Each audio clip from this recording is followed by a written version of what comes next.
एक बार की बात है जब सुरेश अपनी पत्नी रीमा और बेटे डुग्गू के साथ हंसी खुशी एक घर में रह रहा था।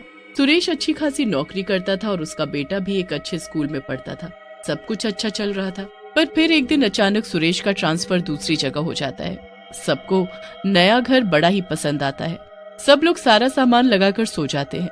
अब रात को जब वहाँ सब सो रहे होते हैं तभी रसोई में कुछ आवाज आती है। ऐसा लगता है कि किसी ने खिड़की खोली है और कोई रसोई के अंदर आया है, पर वो कोई नहीं, बंदर होते हैं जो बहुत ही भूखे होते हैं। बंदरों को रसोई की खिड़की खुली मिलती है तो बस वो वहाँ घुस जाते हैं और जो मिलता है वो सब खाने लगते हैं। अच्छे से पेट भरने के बाद वो वहाँ से चले जाते हैं। फिर जब सुबह होती है और रीमा रसोई में नाश्ता बनाने आती है तो रसोई की हालत देखकर वो जोर से चिल्लाती है, हे भगवान, ये क्या हो गया? अजी जल्दी आओ, देखो तो जरा ये सब क्या हो गया। रीमा की चीख सुनकर जल्दी से महेश रसोई में भागता है और रसोई की हालत देख उसके भी होश उड़ जाते हैं। अरे ये सब किसने किया? इतनी बुरी हालत कौन कर सकता है? और कितनी अजीब बात है कि पूरा घर बिल्कुल ठीक है, बस रसोई की हालत ऐसी है। मुझे तो कुछ समझ नहीं आ रहा जी, आप जरा पुलिस में कंप्लेन करो ना। महेश जल्दी से बाहर जाता है, तभी उसको नीचे ढाबे वाला दिखता है। और भाई साहब, आप यहाँ नए हो ना? जी हम कल ही आए हैं और पता नहीं रात को हमारे घर में कौन घुस गया, पूरी रसोई में सब बर्बाद हो गया। अरे भाई साहब, आप यहाँ नए हो ना, इसीलिए आपको कुछ नहीं पता। ये सब उन बंदरों का काम है। हाँ बंदर? हाँ बंदर। इस बाग में बहुत सारे बंदर रहते हैं। वो अक्सर खाने पीने के लिए कुछ ना कुछ ढूंढते रहते हैं। कल आपकी खिड़की शायद खुली रह गई होगी, तभी उनको मौका मिल गया बस। ओह, तो ये बात है, फिर तो मुझे कोई दिक्कत ना है। मैं तो हूँ ही हनुमान जी का भक्त, और आते ही उन्होंने हमारे घर दर्शन दे दिए। इससे अच्छी और क्या बात होगी? अरे भाई साहब, अभी आप नए हो, कुछ दिन रह लोगे तो सर पकड़ कर रोने लगोगे। इतना बुरा हाल किया हुआ है यहाँ बंदरों ने। रोज मेरे ढाबे से इतना कुछ खा जाते हैं। मैं तो बहुत दुखी हूँ इनसे। हाँ। अरे ना ना, ऐसा कभी ना होगा। चलो जी, मैं बाद में मिलता हूँ। महेश फिर अपने घर वापस आ जाता है और रीमा को सारी बात बता देता है। उस दिन के बाद से रीमा रोज बंदरों के लिए बाहर खिड़की पर खाने का कुछ रख दिया करती थी ताकि बंदर आकर खा सके। महेश और उसके परिवार को बंदरों से कोई दिक्कत नहीं थी, पर आसपास के पड़ोसी और खासकर सामने वाले ढाबे वाला उनसे बहुत ही दुखी था। एक दिन तो वो ढाबे वाले का ढाबा ही इधर का उधर कर देते हैं। ढाबे वाला बड़ा ही परेशान हो जाता है और गुस्से में होता है। अरे इन बंदरों ने तो मेरा जीना हराम कर दिया है। अब इनको कुछ ना कुछ इंतजाम करना ही पड़ेगा। हाँ। बस फिर ढाबे वाला रात को ढाबे के सारे खाने में जहर मिला देता है। रात को बंदर आकर खाना खाने लगते हैं और धीरे धीरे सब मर जाते हैं। ढाबे वाला बंदरों को मरा देख बड़ा ही खुश होता है। वाह, अब जल्दी से इनको ठिकाने लगाना पड़ेगा। एक काम करते हैं, यहीं पार्क में बड़ा सा गड्ढा खोद कर इनको दफना देते हैं। हाँ बाबूजी, इनको यहीं दफनाना ठीक रहेगा। जल्दी से हम अब वहीं गड्ढा खोद देते हैं। बस फिर सब फटाफट गड्ढा खोदकर उन सभी बंदरों की लाशों को उस गड्ढे में दफनाकर घर चले जाते हैं। अगले दिन ढाबे वाला बड़ा खुश होकर काम करता है कि अब उसकी बहुत कमाई होगी। पहले दिन तो काफी लोग वहाँ पर आते हैं, पर बंदरों को वहाँ न देखकर सब उनके बारे में पूछने लगते हैं। अरे भाई, आज एक भी बंदर नहीं दिख रहा, क्या बात है? पता नहीं भाई साहब, पर आज कोई बंदर नहीं आया। सभी लोगों को बड़ा ही अजीब लगता है कि पहली बार ढाबे पर कोई बंदर नहीं आया। ऐसे ही 2-3 दिन तक चलता रहा और धीरे धीरे ढाबे पर आने वाले लोग कम होने लगते हैं। अरे अब तो और ज्यादा लोग मेरे ढाबे पर आने चाहिए, पर पता नहीं इसका उल्टा ही हो रहा है। आखिर ऐसा कैसे हो सकता है? ढाबे वाले को ये बात बहुत ही अजीब लगती है। एक दिन ऐसा आता है कि ढाबे वाले के पास तो बस इक्का दुक्का ग्राहक ही आते हैं। उसका पूरा खाना ऐसे ही रखा रह जाता है और फिर उस रात ढाबे में अजीब सी हलचल होती है। वहाँ कोई लोग नहीं बल्कि सभी भूतिया बंदर आ जाते हैं। वो सारे ढाबे का खाना खा जाते हैं और बचा खुचा सब फैला देते हैं। उसके बाद वो बंदर बड़े ही खुश होते हैं। पूरे ढाबे में उछल उछल कर खूब मजे। सुबह तक वो सब खाने की चीजों को बिल्कुल बर्बाद कर देते हैं और वहाँ से चले जाते हैं। जब ढाबे वाला वहाँ आता है तो उसके होश उड़ जाते हैं। अरे बाप रे, ये क्या हो गया? मेरा ढाबा किसने बर्बाद किया? अरे ये सब कौन खा गया? रसोई में तो ताला लगा था, पर यह किसने और कैसे खोला? अरे बाबूजी, ये तो देखकर ऐसा लग रहा है कि यहाँ बंदर आए थे, बंदर। हाँ। ए, पगला गए हो क्या तुम? बंदर? अरे वो कैसे आ सकते हैं? उनको तो हमने मार दिया था ना। हाँ, पर ये काम इंसानों का बिल्कुल नहीं लग रहा है। आप जरा वो कच्ची खाई हुई सब्जियों पर नजर डालो, ऐसे तो बस वही बंदर आकर खाया करते थे। हाँ। ढाबे वाला सोच में पड़ जाता है। उसे कुछ समझ ही नहीं आता कि ये सब हो क्या रहा है। वो सारा ढाबा फिर से ठीक करवाता है और सारा खाना बनवाता है, पर उस दिन भी सारा खाना ऐसा का ऐसा ही रह जाता है। फिर उस रात भी सारे भूतिया बंदर आकर सारा खाना खा जाते हैं और बचा खुचा सब बर्बाद कर जाते हैं। बहुत दिनों तक ऐसा ही चलता रहता है और ढाबे वाला एक दिन दुखी होकर रोने लगता है।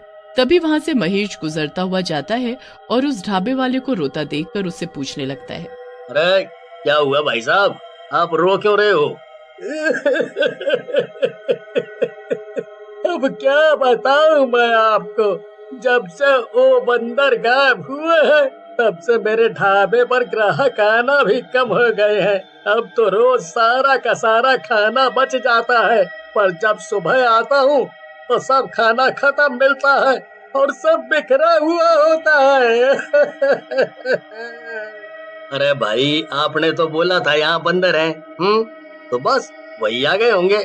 नहीं नहीं, वो नहीं आ सकते। हाँ, तुम ऐसे कैसे बोल सकते हो कि वो नहीं आ सकते? मैंने तो खुद उनको कल तक ढाबे पर हलचल करते देखा है। क्या क्या क्या तुम सच बोल रहे हो? पर वो कैसे आ सकते हैं? वो आ ही नहीं सकते। हाँ, नहीं आ सकते। पर क्यों, ये तो बताओ। वो बस नहीं आ सकते। हाँ, क्योंकि तुमने उनको मार डाला है, इसलिए ना। ये बात आपको कैसे पता? क्योंकि मैं हनुमान जी का भक्त हूँ और बंदर हनुमान जी का रूप है। जो तुम नहीं देख सकते हो मैं वो देख सकता हूँ। उन बंदरों की भाषा समझ सकता हूँ। मुझे उन बंदरों ने समझाया कि कैसे तुमने उनको मार डाला और इसीलिए तुम आज बर्बाद हो गए हो। अरे भाई, क्या तुमने कभी सोचा कि बंदरों के मरने के बाद तुम्हारे ढाबे पर लोग क्यों आना बंद हो गए? हाँ, वो पर पता नहीं।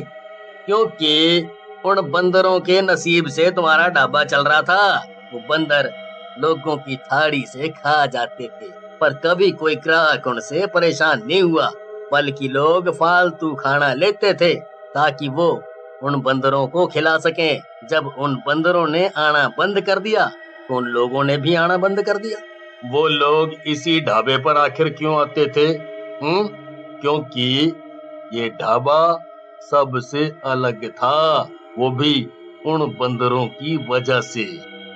ये तो मैंने कभी सोचा ही नहीं।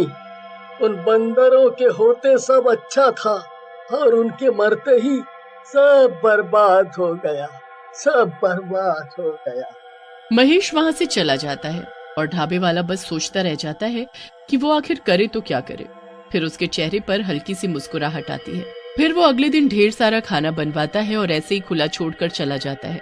रात को सभी भूतिया बंदर आकर वो खाना खाते हैं और खूब उधम मचाते हैं। अब ढाबे वाला रोज उन बंदरों के लिए खाना बनवा कर रखने लगता है और रोज वो बंदर आकर खाना खाते हैं।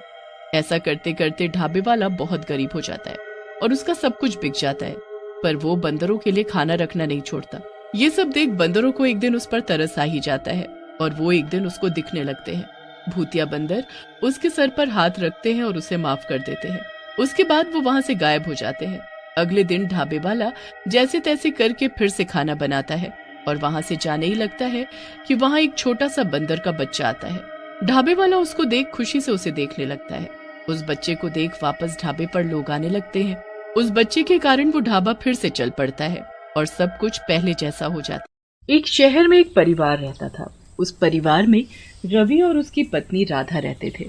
उनके साथ वाले घर में एक परिवार रहता था जिसमें मनोहर, उसकी पत्नी मीना और उनकी बेटी पिंकी रहते थे। राधा और मीना बहुत अच्छी सहेलियां थीं। एक दिन मीना कुछ काम से राधा के घर गई थी।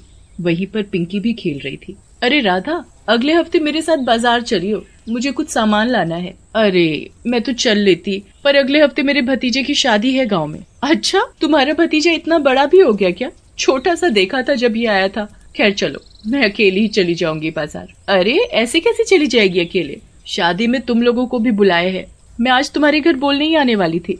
हाँ, हमें भी बुलाए है। हाँ, वो तो अच्छे से जानते हैं तुम लोगों को, तो भैया भाभी ने बोला है कि तुम्हें जरूर लेकर आए। अरे वाह, अब हम गांव जाएंगे, शादी में जाएंगे, बड़ा मजा आएगा। अरे बेटा अभी शांत रह, अभी मुझे घर जाकर तुम्हारे बाबूजी से भी बात करनी पड़ेगी। मीना घर जाकर मनोहर को गांव में शादी में जाने को बोलती है, पर मनोहर फैक्ट्री में काम ज्यादा होने की वजह से मना कर देता है। अजीब, आप तो हमें लेकर कहीं नहीं जाते और खुद भी नहीं जाते, हम तो बस घर में ही पड़े रह जाएंगे। हाँ पापा, चलो ना शादी में, मुझे गांव में बहुत अच्छा लगता है। एक काम करो, तुम दोनों चले जाओ, मैं यहाँ रह लूंगा। नहीं नहीं, हम आपके बिना नहीं जाएंगे। अरे मेरी वजह से तुम क्यों रुक रहे हो? और रवि भाई साहब और राधा भाभी है तो सही। हाँ वो तो है, चलो आप अपना खाने पीने का अच्छे से ध्यान रखना। बस फिर सब लोग शादी में जाने की तैयारी में लग जाते हैं। पिंकी की तो खुशी का कोई ठिकाना ही नहीं होता। सब लोग 2 दिन बाद गांव के लिए निकल पड़ते हैं। पूरे रास्ते सब खूब मजे करते जाते हैं। कुछ घंटों बाद सब गांव पहुंच जाते हैं। वहां तो अच्छी खासी चहल पहल चल रही होती है। राधा और मीना बाकी औरतों के साथ बैठ जाती हैं।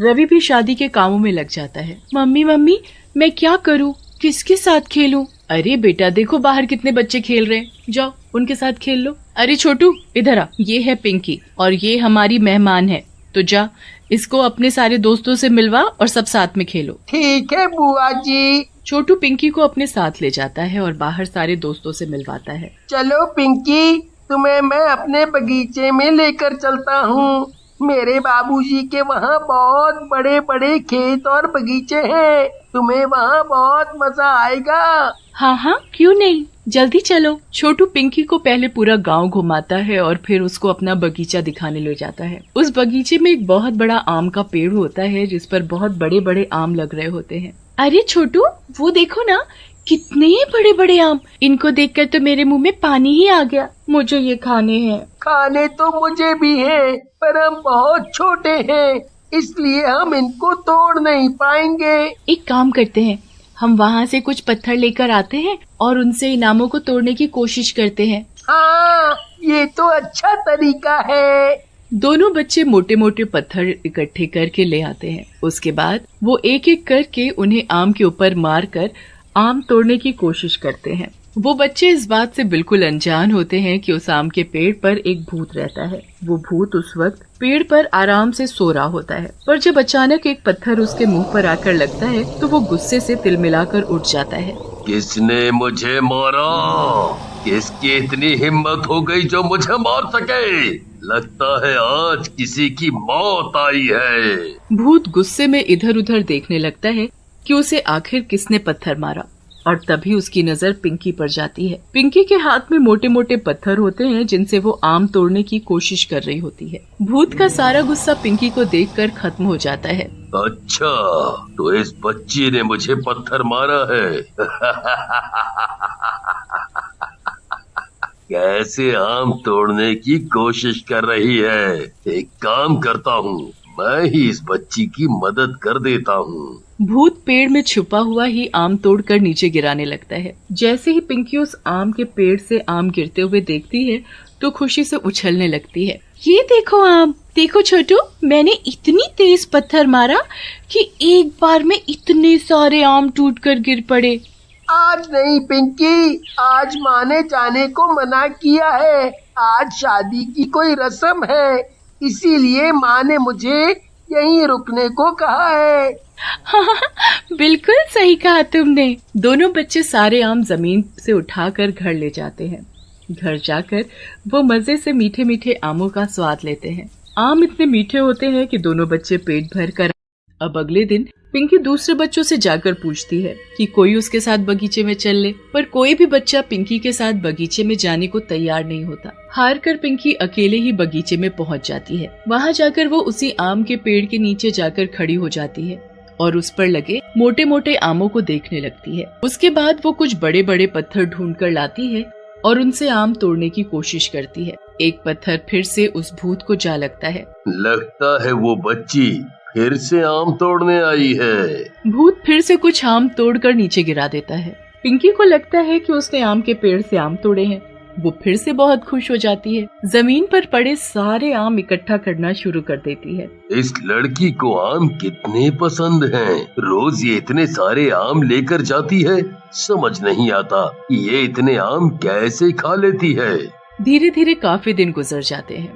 पिंकी रोज उस आम के पेड़ के पास जाती और रोज वो भूत उसे आम तोड़कर दे देता। पर एक दिन पिंकी आम लेने नहीं आती। भूत पूरा दिन पिंकी का इंतजार करता कि वो कब आएगी, पर धीरे धीरे शाम हो जाती है और फिर रात, पर पिंकी नहीं आती। आखिर वो बच्ची आज क्यों नहीं आई? क्या हुआ? वो ठीक तो है ना? अगले दिन भी पिंकी आम लेने नहीं जाती। भूत फिर से पूरा दिन उसका इंतजार करता है कि वो आएगी, पर ऐसे ही इंतजार करते करते रात हो जाती है और पिंकी नहीं आती। 3-4 दिन ऐसे ही निकल जाते हैं। भूत को अब पिंकी की चिंता होने लगती है कि आखिर पिंकी आम लेने क्यों नहीं आ रही। फिर एक दिन छोटू अपने बाकी दोस्तों के साथ वहाँ आम तोड़ने आता है। बच्चों की आवाज सुनकर भूत बड़ा खुश हो जाता है। उसे लगता है कि पिंकी आम तोड़ने आई है। वो जल्दी से देखने लगता है, पर उन बच्चों में पिंकी नहीं होती। आखिर सारे बच्चे आ गए, पर वो बच्ची कहाँ गई? वो क्यों नहीं आई? देखो देखो, ये रहा वो आम का पेड़ दोस्तों। यहीं से पिंकी रोज आम तोड़ती थी। मैं तो कभी एक आम नहीं तोड़ पाया, पर पिंकी तो एक बार में ही इतने सारे आम तोड़ लेती थी। कोई नहीं, क्या हुआ? पिंकी नहीं है तो क्या हम आम नहीं तोड़ पाएंगे? मैं तुम्हें अभी आम तोड़ कर दिखाता हूँ। राहुल पत्थर मारकर आम तोड़ने की कोशिश करता है, पर उससे एक भी आम नहीं टूट पाता। उसके बाद बाकी के बच्चे भी आम तोड़ने की बहुत कोशिश करते हैं, पर किसी से भी एक भी आम नहीं टूट पाता। पेड़ पर बैठा भूत ये सब देख रहा होता है और उसे उन बच्चों पर बहुत गुस्सा आ रहा होता है। दोस्तों, ये आम तोड़ना हमारे बस की बात नहीं है। अगर पिंकी होती तो वो ही ये कर सकती थी, पर वो तो वापस शहर अपने घर चली गई। अब उसको शहर से वापस आम तोड़ने के लिए तो बुला नहीं सकते।